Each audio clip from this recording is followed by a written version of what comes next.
हमारी आगे की टॉपिक कौन सी है? स्किन। कौन सी टॉपिक है? स्किन। जैसा कि हमने क्या पढ़ा रहा था आपको, हम क्या पढ़ा रहे थे आपको? इंटीगोमेट्री सिस्टम। क्या पढ़ा रहे थे? इंटीगोमेट्री सिस्टम। तो इंटीगोमेट्री सिस्टम में हम आपको क्या क्या पढ़ाए थे? इंटीगोमेट्री सिस्टम क्या होते हैं, किन किन चीजों से मिलकर बना होता है, ठीक है, इसके फंक्शन क्या होते हैं। तो इंटीगोमेट्री सिस्टम क्या होते हैं? हमारे बॉडी के सबसे आउटर जो सिस्टम होते हैं उसको किस नाम से जानते हैं? इंटीगोमेट्री सिस्टम। ये सिस्टम हमारे बॉडी के इंटरनल ऑर्गन को क्या करते हैं? कवर करके रखते हैं और उसको क्या करते हैं? एक टाइप से प्रोटेक्शन प्रोवाइड करवाते हैं, ठीक है, प्रोटेक्शन प्रोवाइड करवाते हैं, मतलब कि उसको यूवी रे से बचाते हैं, माइक्रो ऑर्गेनिज्म से बचाते हैं, ठीक है, और हमारे बॉडी के अंदर जो फ्लूइड है उसके लीकेज को बचाते हैं, हमारे बॉडी के होम्योस्टेटिक्स को मेंटेन करते हैं, हमारे टेम्परेचर को फील करवाते हैं, ठीक है, पेन्स वगैरह जो होता है हमको एहसास होता है वो सब कौन फील करवाता है? हमारा इंटीगोमेट्री सिस्टम करवाता है।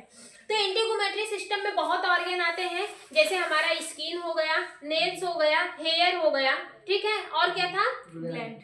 और ग्लैंड था। ग्लैंड भी हमारी दो टाइप की थी, एक आपकी थी सबक्यूटेनियस ग्लैंड जो ऑयल का सिक्रीशन करती है, और एक आपकी थी स्वीट ग्लैंड जो पसीने का सिक्रीशन करती है, ठीक है, बात समझ में आया कि नहीं आया? तो इसमें से हम अभी किसके बारे में देखेंगे? सिर्फ स्किन के बारे में देखेंगे, ठीक है। स्किन भी हमारा क्या है? एक टाइप का हमारा इंटीगोमेट्री सिस्टम का एक ऑर्गन है। क्या है? एक टाइप का इंटीगोमेट्री सिस्टम का ऑर्गन है, ठीक है। It is the largest organ in which the human body also in the human body, ठीक है, it is the largest organ in the human body. ये जो हमारी स्किन होती है ना, स्किन एक ह्यूमन बॉडी की सबसे लार्जेस्ट ऑर्गन है, ठीक है, स्किन ह्यूमन बॉडी की सबसे लार्जेस्ट ऑर्गन है, आल्सो नोन एज द इंटीगुमेंट। इसे एक नाम से और जानते हैं, वो क्या है? इंटीगुमेंट, ठीक है। अगर बोले कि हाँ आपके बॉडी में सबसे लार्जेस्ट ऑर्गन कौन सा है, तो क्या है? स्किन है।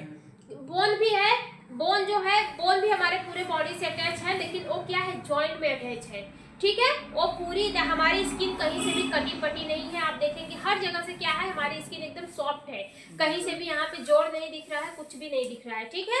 तो इसीलिए जो हमारी स्किन होती है हमारे एक ह्यूमन बॉडी की सबसे लार्जेस्ट ऑर्गन होती है, ठीक है, बात समझ में आया? ठीक है, इसको किस नाम से जानते हैं? इंटीगुमेंट के नाम से भी जानते हैं। क्यों? क्योंकि ये हमारा एक इंटीगुमेट्री सिस्टम का पार्ट है, ठीक है। It has surface area of the 1.8 micro square. इसका जो सरफेस एरिया रहता है ना, वो कितना रहता है? 1.8 माइक्रो स्क्वायर रहता है। 1.8 माइक्रो स्क्वायर मतलब कि इसका पूरा सरफेस एरिया कितना रहता है? 1.8 micro square and compromise 16% of the total body weight.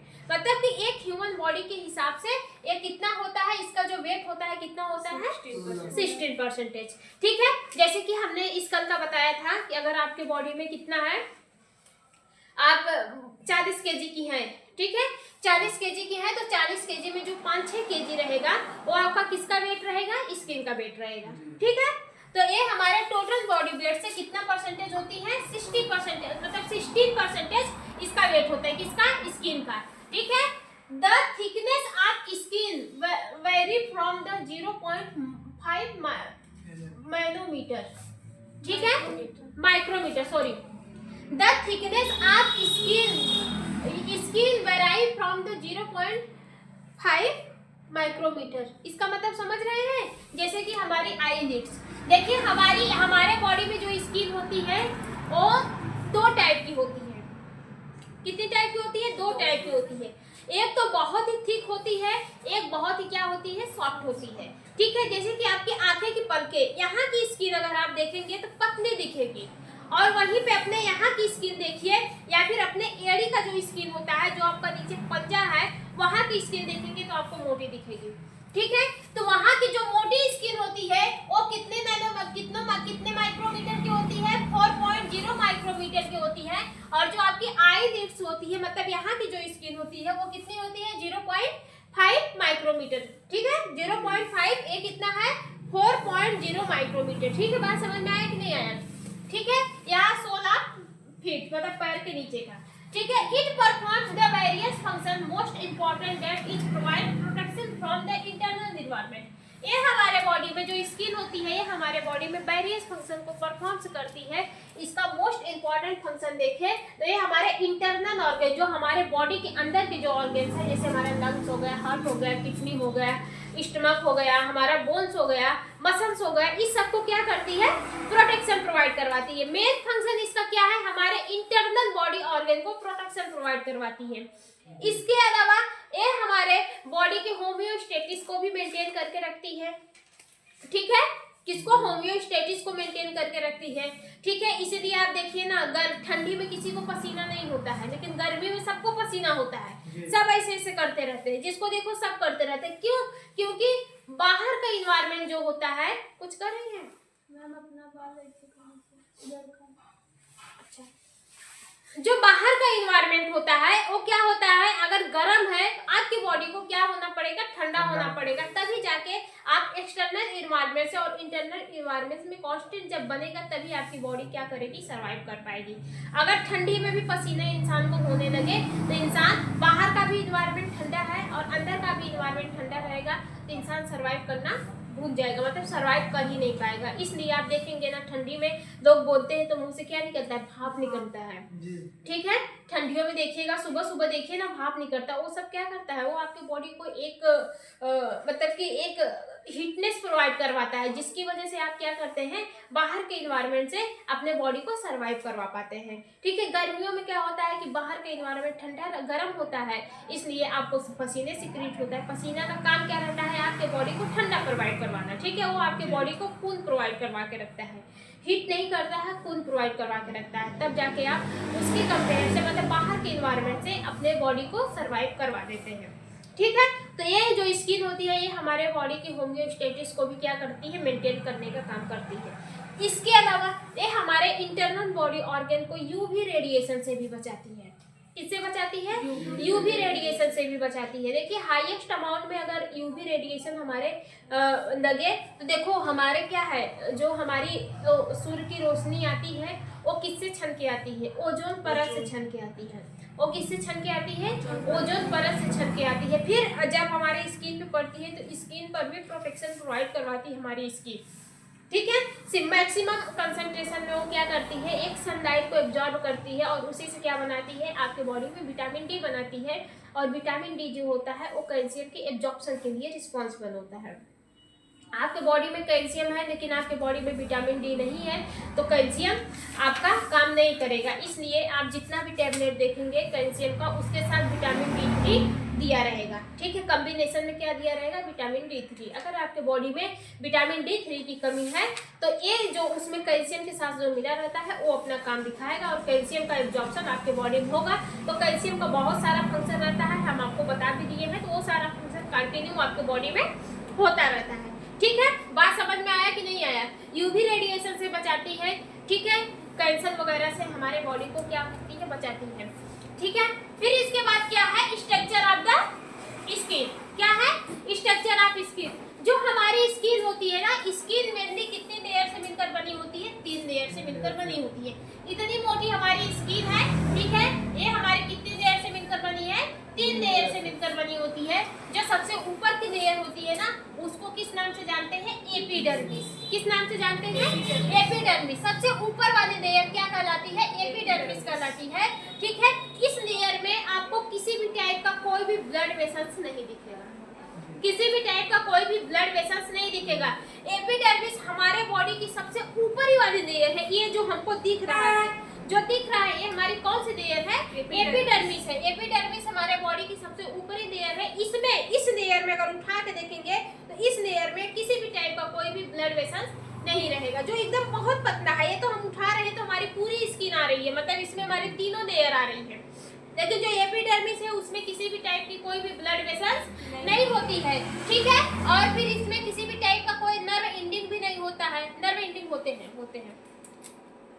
ठीक है, फिर इस पे क्या प्रेजेंस होता है, इस पे आपके स्वीट पोर्स प्रेजेंस होते हैं। क्या प्रेजेंस होते हैं, स्वीट पोर्स प्रेजेंस होते हैं, ना कि स्वीट ग्लैंड प्रेजेंस होती है।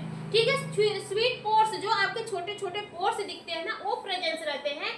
इसमें किसी भी टाइप की कोई भी ग्लैंड नहीं प्रेजेंस रहती है। और यहाँ पे आपके क्या प्रेजेंस रहते हैं, ये जो फॉलिकल्स है, जो हेयर है, वो प्रेजेंस रहते हैं। और इसी में क्या हमारा अटैच रहता है, हमारे का क्या सिक्रीट होता है, सबस्टांस सिक्रीट होते हैं, ऑयल सिक्रीट होते हैं। ठीक है, तो ये बात समझ में आया कि नहीं आया? जो एपिडर्मिस होती है उसमें किसी भी टाइप का कोई भी ब्लड वेसल्स नहीं प्रेजेंस होता है। इसमें क्या प्रेजेंस होता है, हेयर पाए जाते हैं, हेयर डक्ट भी नहीं पाए जाते, क्या पाए जाते हैं, हेयर पाए जाते हैं और कुछ पोर्स पाए जाते हैं। ठीक है, बात समझ में आई? वो पोर्स दो टाइप के होते हैं, एक आपके होते हैं स्वीट पोर्स होते हैं, एक आपके कौन से होते हैं, एक आपके सबक्यूटेनियस पोर्स होते हैं। कौन सा पोर्स होते हैं, सबक्यूटेनियस, जहां से ऑयल का सिक्रीशन होता है। ठीक है, बात समझ में आया? फिर उसके नीचे वाली लेयर जो होती है ये थोड़ी सी मोटी होती है, किसके कंपेयर से, आपके एपिडर्मिस से। एपिडर्मिस से थोड़ी सी क्या होती है, मोटी होती है। इसमें सब प्रेजेंस होता है। इसमें आप देखेंगे कि हेयर फॉलिकल जो यहाँ पे दिख रहा है उसका डक्ट किसमें प्रेजेंस है, एपिडर्मिस, सॉरी डर्मिस में प्रेजेंस है। किसमें प्रेजेंस है, डर्मिस में प्रेजेंस है। इसमें आप देखेंगे ब्लड वेसल्स में प्रेजेंस है। क्या प्रेजेंस है, ब्लड वेसल्स। एक आपकी वेन्स है और एक आर्टरीज है। करिश्मा खड़े हो जाओ, वेन्स में कौन सा ब्लड जाता है, बैठ कर बताइए। डीऑक्सीजनेटेड। आर्टरीज में, आर्टरी में ऑक्सीजनेटेड। पक्का? हाँ, ठीक है। तो जो ये वेन्स होती है वो हमारे स्किन से क्या करती है, डीऑक्सीजनेटेड मतलब बेस्ट प्रोडक्ट को ले जाती है, डीऑक्सीजनेटेड कार्बन डाइऑक्साइड को लेकर जाती है। कहाँ पे देती है, हार्ट में देती है। और जो आर्टरीज होती है वो क्या करती है, ऑक्सीजनेटेड ब्लड हमको किस, ऑक्सीजनेटेड ब्लड या फिर न्यूट्रिशंस किसको देती है, डर्मिस को देती है। ठीक है भाई, इसको न्यूट्रिशंस किसकी वजह से मिलेगा, आर्टरीज की वजह से मिलेगा, ब्लड की वजह से मिलेगा। वो ब्लड हमारे स्किन पे कैसे आएगा, आर्टरीज के थ्रू आएगा। ठीक है, किसके थ्रू आएगा, आर्टरीज के थ्रू आएगा। तो अब यहाँ पे एक क्वेश्चन ये है कि मैम यहाँ पे जो हमारी स्किन है वो भी हमारी वर्क करती है, इसमें भी आप टच करेंगे तो इसमें देखिए ना पेन का एहसास होता है, सब कुछ एहसास होता है। ये भी हमारी चलती जीती जाती स्किन है। ठीक है, लेकिन इसके ऊपर की जो लेयर होती है ना वो डेड स्किन होती है। हमेशा एक हफ्ते में ये स्किन क्या होती है, आपकी डेड हो जाती है। फिर उसको आप लोग क्या करते हैं, कंटिन्यू साबुन वगैरह से हटाते रहते हैं। लड़के तो केयर नहीं कर पाते हैं, लड़कियां बहुत अच्छे से केयर करती हैं। तो अपनी डेड स्किन हमेशा क्या करती है, रिमूव करती जाती है, रिमूव कर दी जाती है और वहाँ पे एक नई स्किन बनती जाती है। ठीक है, ये हर हफ्ते में आपके बॉडी में एक नई स्किन का डेवलपमेंट होता है। फिर वो नई स्किन डेड हो जाती है, फिर वो आपके बॉडी से रिमूव हो जाती है। जो नहीं रिमूव कर पाते हैं तो वो डेड स्किन ऐसे बॉडी में चिपका रहता है। ठीक है, काले काले दिखते हैं। तो हालांकि इसकी वजह से नहीं होता है, लेकिन जब आप डेड स्किन को निकाल देते हैं तो नई वाली स्किन तो साफ सुथरा दिखेगी। जैसे आप कोई भी कपड़ा ले लीजिए, कोई भी कपड़ा आप पहनते हैं ना, एक साल पहन लीजिए, एक साल क्या एक महीना पहन लीजिए, उसकी धज्जियां उड़ जाएगी, पुराना दिखेगा। और कोई नया पहन ले तो चमकता हुआ दिखता है। तो ऐसे हमारी स्किन भी होती है। जो पुरानी स्किन होती है वो थोड़ा सा डार्क दिखती है, लेकिन जो नई स्किन आती है वो थोड़ा सा सुंदर दिखती है, अच्छी दिखती है, अट्रैक्टिव दिखती है। तो लड़कियों लोग क्या करती हैं, अपने फेस का वो वाली स्किन हटा देती हैं डेड वाली, तो वहाँ पे उनकी जो दिखती है, जो चमकता हुआ स्किन दिखता है, वो कौन सा होता है, न्यू वाली होती है। तो हमेशा ये होता रहता है। अभी कैसे होता है आगे हम आपको बताएंगे। और फिर इसके बाद क्या है, सबक्यूटेनियस लेयर है। कौन सी है, सबक्यूटेनियस लेयर। ये हमारे सबसे निचली स्किन की सबसे निचली वाली लेयर होती है। ठीक है, एक किससे मिलकर बनी होती है, एडिपोस टिश्यू से मिलकर बनी होती है। और जो एपिडर्मिस होती है वो एपिडर्मिस देखिए यहाँ से ब्लड सप्लाई, न्यूट्रिशन की सप्लाई कौन करता है, ये जो सप्लाई होता है ना किसके थ्रू मिलता है, एपिडर्मिस को किसके थ्रू मिलता है, डर्मिस के थ्रू मिलता है। ठीक है, आगे जब हम डर्मिस वगैरह पढ़ाएंगे, एपिडर्मिस, डर्मिस और हमारा क्या है सबक्यूटेनियस लेयर, तो हम आपको बताएंगे। ये जो सबक्यूटेनियस लेयर होती है इसमें भी क्या होते हैं, ब्लड वेसल्स डायरेक्टली इसमें क्या होते हैं, अटैच होते हैं। इसलिए देखेंगे कि स्किन का जो इंजेक्शन होता है वो या तो डर्मन में लगता है या फिर सबक्यूटेनियस लेयर में लगता है। आपको कभी भी एपिडर्मिस में नहीं लगता है, कभी भी एपिडर्मिस में नहीं लगता है। क्यों, क्योंकि एपिडर्मिस में कोई किसी भी टाइप की क्या है, ब्लड वेसल से नहीं है, ब्लड वेसल से नहीं है। या तो वो डर्मिस इंजेक्शन लगता है या फिर एपिडर्मिस लगता है। ज्यादातर एपिडर्मिस देते हैं, क्यों, क्योंकि एपिडर्मिस डायरेक्टली हमारी अटैच होती है किससे, ब्लड वेसल से। वो वाली जो मोटी वाली ब्लड वेसल्स होती है उससे अटैच होती है। इसमें देने के बाद ब्लड हमारा डायरेक्टली चला जाता है। लेकिन अगर सबक्यूटेनियस में देते हैं तो इससे हमारा थोड़ा सा क्या होता है, लेट आता है, लेकिन ये हमारी डायरेक्टली अटैच होती है। ठीक है, बात समझ में आया कि नहीं आया, सबक्यूटेनियस वाली ना मैम, सबक्यूटेनियस, ठीक है। फिर इसके बाद हमारा क्या है, types of the skin. Skin हमने बताया स्किन जो होती है वो हमारी कंपोज होती है 3 लेयर से। कितने लेयर से कंपोज होती है? 3 लेयर से कंपोज होती है। एपिडर्मिस होती है, डर्मिस होती है और हाइपोडर्मिस होती है। हाइपोडर्मिस को सबक्यूटेनियस लेयर के नाम से भी जानते हैं। जो हाइपोडर्मिस होती है इसको सबक्यूटेनियस लेयर के नाम से भी जानते हैं। यहाँ फिगर में देख लेते हैं, जो हमारी एपिडर्मिस है इसमें आप देखेंगे हेयर प्रेजेंस है और जो हमारे स्वीट पोर्स है वो प्रेजेंस है। लेकिन जैसे ही आप डर्मिस में आएंगे, यहाँ से लेकर यहाँ तक का पार्ट हमारा कौन सा कहलाता है? डर्मिस कहलाता है।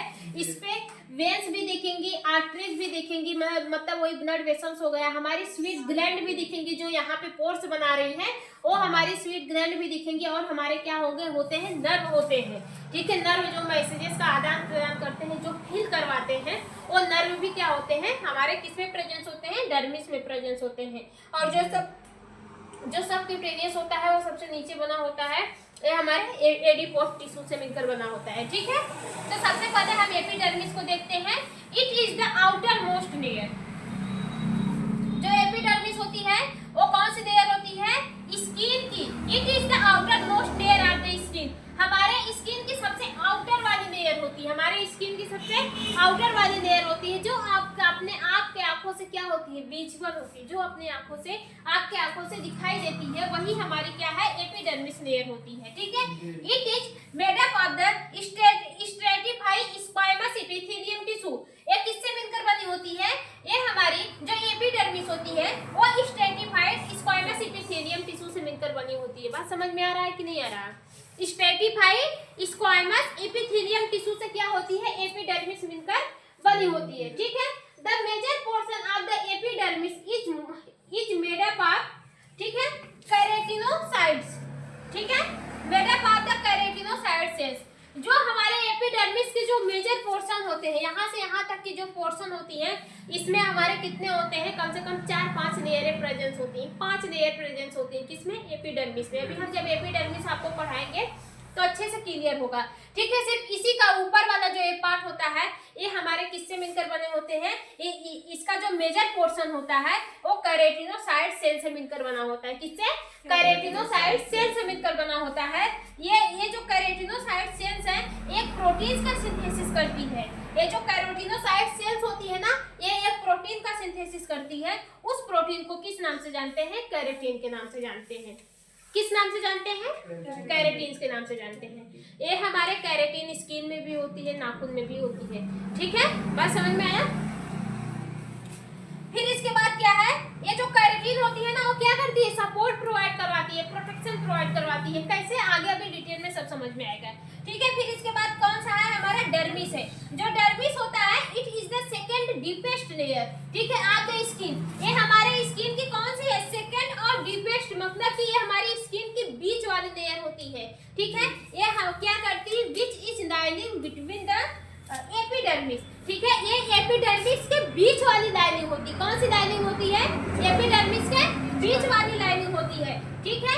And made up of the heart supporting cellular matrix. ये किससे मेड अप होती है? हार्ट सपोर्टिव सेलुलर मैट्रिक्स, जिसको हम लोग कनेक्टिव टिश्यू के नाम से जानते हैं, क्योंकि ये बीच में प्रेजेंस है। तो हमारे सबक्यूटेनियस लेयर को भी जोड़ के रखेगी और हमारे एपिडर्मिस को भी जोड़ के रखेगी, ठीक है। लेकिन ये जो होती है ये एज ए ब्रिज की तरह फॉर्म करती है, जो हमारे एपिडर्मिस को क्या करती है? सपोर्ट प्रोवाइड करवाती है, ठीक है। बात समझ में आ रहा है कि नहीं आ रहा है? एक किससे मिलकर बनी होती है? सपोर्टिव सेलुलर मैट्रिक्स, जिसे कनेक्टिव टिश्यू के नाम से जानते हैं, ठीक है। It contain blood vessels, gland, hair follicles and nerve ending, ठीक है। ये क्या क्या कंटेन की रहती है? ये ब्लड वेसल्स को कंटेन की रहती है, ठीक है, वेन्स को कंटेन की रहती है, आर्टरीज को भी कंटेन की रहती है, वही ब्लड वेसल वेन्स का पार्ट है, ठीक है। ये ग्लैंड को भी कंटेन की रहती है, हेयर फॉलिकल्स को भी कंटेन की रहती है। हमारा क्या हेयर फॉलिकल्स है, ठीक है, उसको भी कंटेन की रहती है। और हमारे कुछ नर्व एंडिंग को भी कंटेन की रहती है। मतलब ये जो नर्व है इसका एंडिंग किसमें आके खत्म हुआ है? हमारे डर्मिस में। इसका असर हमारे किसमें रहेगा? ये हमारे इसका जो ऊपर वाला पार्ट है, इसका मतलब कि इसका ऊपर वाला पार्ट हमारे डर्मिस में प्रेजेंस रहेगा, क्योंकि इसमें नर्व एंडिंग भी प्रेजेंस है। मतलब कि नर्व जो होती है वो हमारे डर्मिस में आके खत्म हो रही है, मतलब इसका जो ऊपर वाला पार्ट होता है, ऊपर वाला पोर्शन वो हमारे डर्मिस में प्रेजेंट है। हाँ, एपिडर्मिस में। ठीक है, बात समझ में आया। अब देखते हैं हमारा कौन सा है, सबक्यूटेनियस। मैम हाँ बोलिए। कौन से टिश्यू से मिलकर बना है? Stratified squamous epithelium tissue. ठीक है, स्ट्रेटिफाइड स्क्वामस एपिथेलियम टिश्यू। अभी आप लोग को टिश्यू नहीं पढ़ाया है ना, फिर हम यहाँ से पढ़ाए, फिर वही से नोट को आप लोग पढ़ के देखेंगे तो और अच्छा माइंड में पूरा बैठेगा। तो मेरी बोली की बातें आपको याद आएगी कि मैं इस टॉपिक पे क्या बोल रही थी, कैसे। पहले तो इसे मैं पढ़ती थी, लेकिन अब तो डायरेक्ट फेयर बताती हूँ। ठीक है, कोई बात नहीं। तीसरा कौन सा है? तीसरा हमारा है हाइपोडर्मिस। कौन सा है? हाइपोडर्मिस। हाइपोडर्मिस को किस नाम से जानते हैं? सबक्यूटेनियस लेयर के नाम से भी जानते हैं। किस नाम से जानते हैं? Subcutaneous layer. ये जो लेयर होती है ना, ये हमारी स्किन की सबसे लास्ट वाली लेयर होती है। हमारी स्किन की सबसे लास्ट वाली लेयर होती है, वो किससे अटैच होती है? मसल से अटैच होती है। जैसे यहाँ पे जो हमारी स्किन है, जो सबसे लास्ट वाली लेयर होती है, वो किससे अटैच होती है? मसल से अटैच होती है। तो देखते हैं, it is the last layer of the skin and sometime it does not consider as a part of the skin. ठीक है, इसको क्या होता है कि कभी कभी जो हमारी हाइपोडर्मिस होती है, हाइपोडर्मिस को कभी कभी हम लोग क्या करते हैं, इसको स्किन के पार्ट में कंसीडर ही नहीं करते हैं, लेकिन ये है स्किन के पार्ट में, कभी कभी हर जगह नहीं। ठीक है, it attach the skin to the underlying muscles, it compromise of the loose connective tissue. Muscles आप देखते हैं कि मसल्स क्या होती है? लूज रहती है। देखो लूज रहती है ना मसल, तो ये किससे है? लूज कनेक्टिव टिश्यू से मिलकर बनी होती है, कंप्रोमाइज होती है। पहले इसको देखते हैं, इट अटैच द स्किन। ठीक है, ये हमारी क्या होती है? स्किन से भी अटैच रहती है और अंडरलाइनिंग होती है मसल्स की।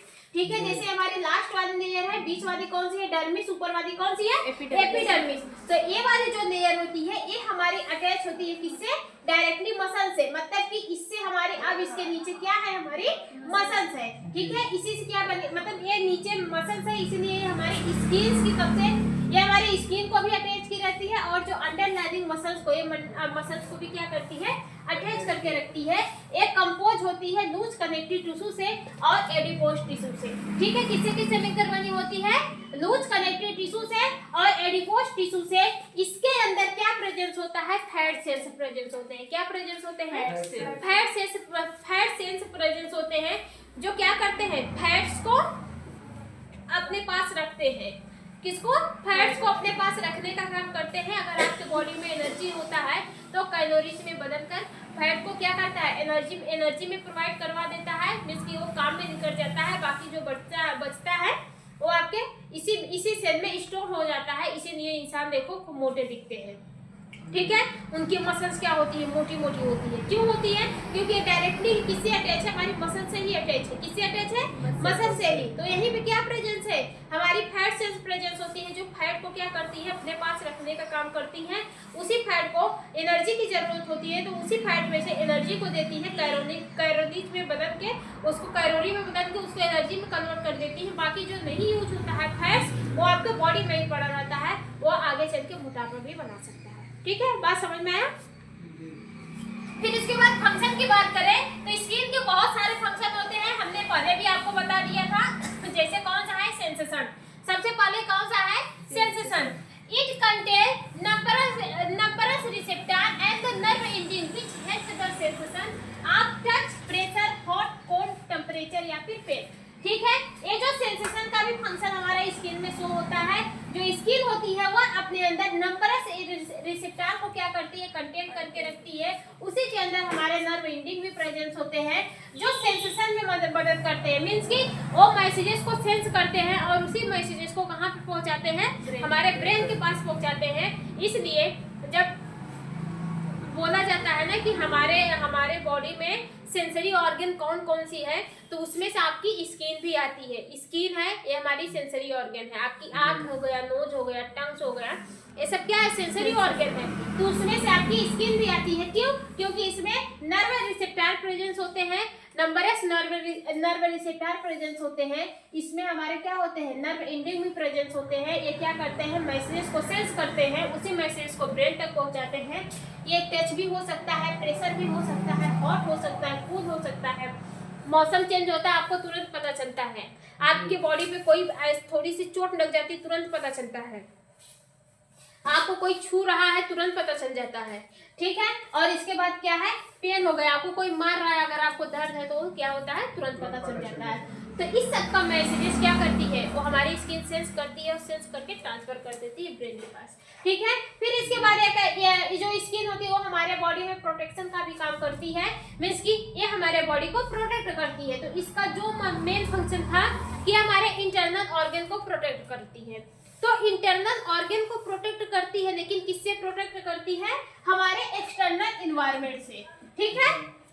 Skin act as a physical barrier, skin जो होती है वो हमारे बॉडी में एज ए एक्ट करती है, किसकी तरह, फिजिकल बैरियर की तरह एक्ट करती है, ठीक है। Protect internal organ from the external environment, ये हमारे बॉडी को इंटरनल बॉडी ऑर्गन्स को, जैसे हमारा लंग्स हो गया, हार्ट हो गया, किडनी हो गया, फेफड़ा हो गया, हमारे बोन्स हो गए, मसल्स हो गए, उस सबको क्या करती है, प्रोटेक्शन प्रोवाइड करवाती है, किससे, एक्सटर्नल एनवायरनमेंट पे। अगर मान लीजिए स्किन ना रहे तो जितने भी धूल धक्कड़ है सब कुछ आपके कहाँ मसल्स पे ही जाके चिपक जाएंगे, चिपचिपा होता है, वाटर होते हैं, सब कुछ होते हैं, तो क्या होते हैं आपके बॉडी में चिपक जाएंगे, उस पर फॉरेन पार्टिकल्स होंगे, बैक्टीरिया होंगे, बहुत सारी चीज होगी, तो क्या उस समय इंसान सर्वाइव कर पाएगा, नहीं कर पाता है। तो उसको प्रोटेक्शन को प्रोवाइड करवाने के लिए क्या लगी रहती है, स्किन लगी रहती है, जो एक्सटर्नल एनवायरनमेंट से क्या करती है, हमारे इंटरनल ऑर्गन को बचाने का काम करती है।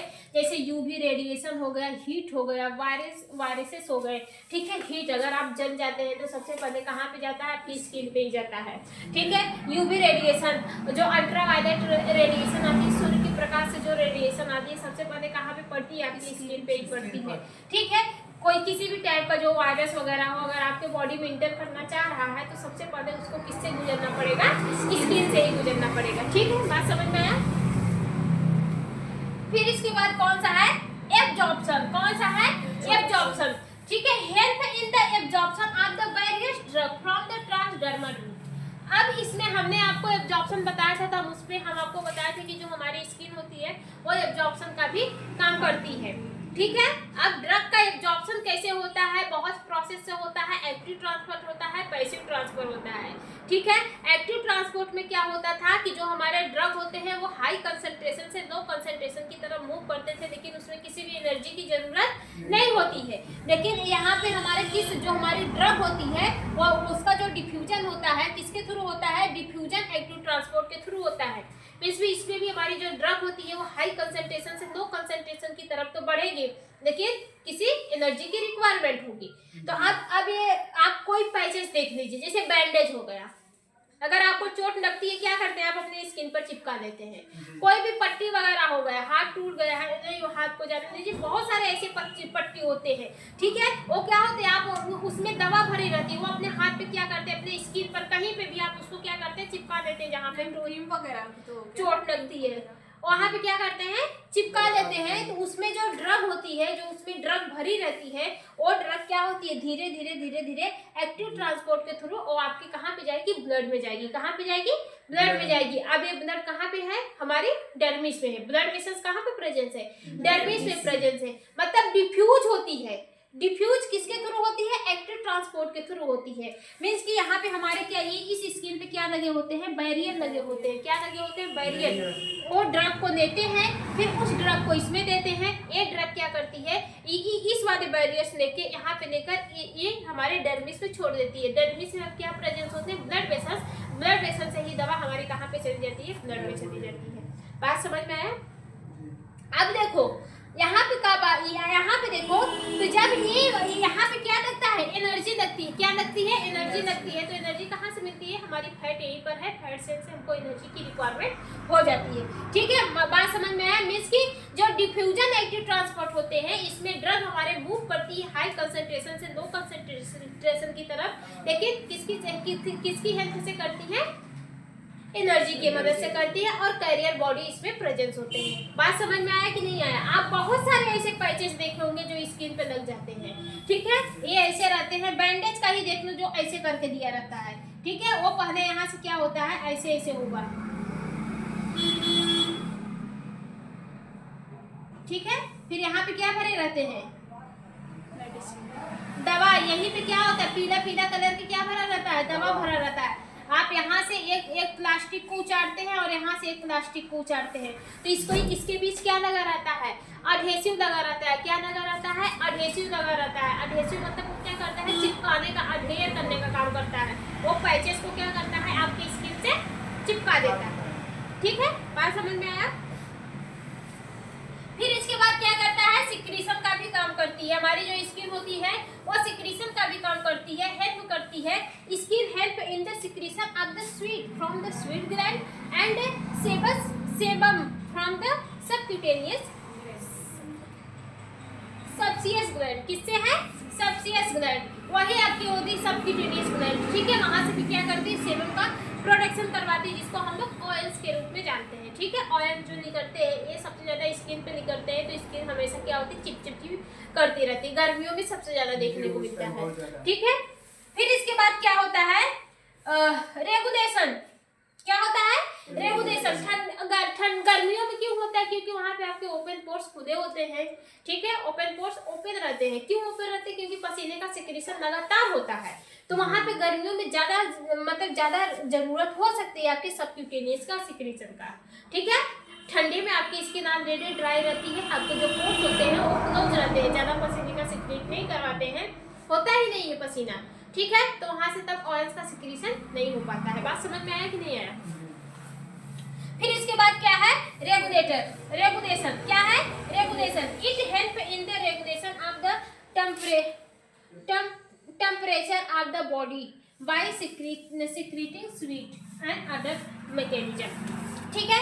ये हमारे बॉडी के टेम्परेचर को भी क्या करता है, रेगुलेट करता है। गर्मी में क्या करता है, पसीने का सिक्रीट करता है, जिसकी वजह से हमारी बॉडी ठंडी होती है, तो हम गर्मी में सर्वाइव कर लेते हैं। और एक बात यह है कि अक्सर आप देखेंगे ठंडियों में सबको मुहासा नहीं करता है, ठंडियों में अक्सर सबको मुहासा नहीं करता है। देख लेंगे अच्छे को क्या होता है, ठंडियों में मुहासा नहीं करता है। गर्मियों में उसके पोर्स क्या होते हैं, ओपन रहते हैं, ठीक है। उसमें से आदान प्रदान हो जाता है, लेकिन जो पार्टिकल्स वगैरह हो जाते हैं ना, वो उसी में जाके क्या कर रहे हैं, आपके पोर्स में बैठने लगते हैं, तो नहीं निकल पाते हैं, बाहर आ ही नहीं पाते हैं, ठीक है। तो वहाँ से एक मतलब आकार लेते हैं, उसमें आपके जो बैक्टीरिया वगैरह होती है सब भरी रहती है, ठीक है। इसीलिए कहते हैं उसको मत छेड़ो, क्योंकि फिर जितना आप छेड़ेंगे तो उसमें से बैक्टीरिया निकलेगी, फिर आपके दूसरे वाले पोर्स में जाएगी, फिर वहाँ भी इकट्ठा करेगी, फिर वहाँ से भी बाहर आएगी, फिर आप उसको फोड़ेंगे, फिर वो बैक्टीरिया आपके ऊपर आएगी, फिर दूसरे के वाले पोर्स में ओपन होगी। भाई उसको अंदर जाने का तरीका क्या है, पोर्स है, उसको क्या चाहिए, पोर्स चाहिए। अब वो पोर्स आपके स्किन में बहुत ढेरों सारे हैं, इसीलिए हमेशा छेड़ना नहीं चाहिए, ठीक है। फिर इसके बाद क्या है, सिक्रीशन का भी काम है। ये हमारे बॉडी से सिक्रीशन का भी काम करती है। It also help in the secretion of the toxic substance, ions, drug and other through the sweet. जैसे कि हमने बोला था कि आप मतलब कि कुछ ड्रग ले लेते हैं, दवा ले लेते हैं, वो आपके पसीने के थ्रू क्या होता है, आपके बॉडी से आउट होता है, तो ये हमारे कुछ टॉक्सिक सब्सटेंस को भी आपके बॉडी से सिक्रीट करने का काम करती है। कुछ आयंस होते हैं उसको भी आपके बॉडी से सिक्रीट करती है, और कुछ ड्रग्स होते हैं उसको भी आपके बॉडी से क्या करती है, सिक्रीट करती है। आप एक्सक्रीशन हम पढ़ाए थे तो उसमें बताया था कि जो हमारी ड्रग होती है वो बहुत सारे रूट से निकलती है। एक आपका था यूरिनेशन रूट, जो यूरिन के थ्रू निकलती है। एक आपके पसीने के थ्रू भी क्या करती है, ड्रग बाहर निकलती है। जो वाटर सॉल्युबल ड्रग होती है वो किसके थ्रू निकलती है, यूरिन और पसीने के थ्रू क्या करती है, आपके बॉडी से बाहर निकलती है। तो वो हमारे बॉडी में ये टॉक्सिक हो जाती है। जैसे ड्रग बाहर निकलती है वैसे ही हमारे बॉडी के कुछ सब्सटेंस होते हैं जो आपके बॉडी से रिमूव आउट होते रहते हैं, ठीक है। बात समझ में, किसके थ्रू होते हैं भाई, पोर्स के थ्रू होते हैं, जो हमारे स्वीट पोर्स होते हैं उसके थ्रू होते हैं, ठीक है। अब हम देखते हैं कौन सा, एपिडर्मिस। कौन सा देखते हैं, एपिडर्मिस।